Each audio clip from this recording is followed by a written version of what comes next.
Good morning. Welcome to the Tuesday after Labor Day. I hope you could stay cool somehow yesterday, and welcome back to the work week. I shared a communion reflection written by Luti on Sunday as part of the pastoral prayer, adapted it. And I just thought her insight was so novel. I hadn't thought of it before. The celebration of communion on Labor Day weekend and tying the two together. And I want you to hear it in this prayer. Our God, who labored to create the earth and heavens, on this Labor Day weekend, we also celebrate the Last Supper of Christ. God, help us to remember there's no bread and cup to bless unless someone labors to make it.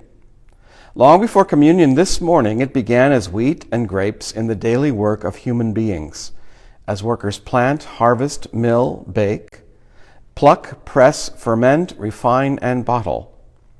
Your communion is divine, our labor real. We gratefully acknowledge its dignity and examine our consciences too, for to receive the gift of someone else's labor requires confession as much as celebration. Through our communion with you today, let us become the kind of people that don't just speak pieties about the dignity of labor, but that we also face the fact that holy human work is often unsafe and unjustly compensated, and that we're all implicated in this injustice. And more, the human suffering that brings communion is intimately tied up in the earth's suffering too. Pollution, deforestation, ecological imbalances. As we give thanks, let us recognize in our bread and cup today the sweating, suffering, suffocating bodies and blood of human beings, and the damaged exhaustion of the beautiful, plentiful world we were given to tend. The bread and cup are the food and drink of abundant life for us.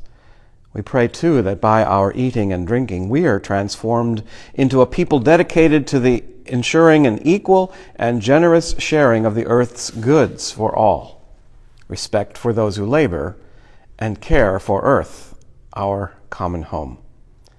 As we come today, we spread the table with the gifts of the earth and our labor, and in so doing, pray to be transformed, just as Jesus taught. Wow, growing up on a farm, I guess we did kind of think about the wheat in the communion bread, but not all the other implications. I'm really grateful for that thought this Labor Day and the day after, and pray that helps us all, and you have a grateful day. Bye.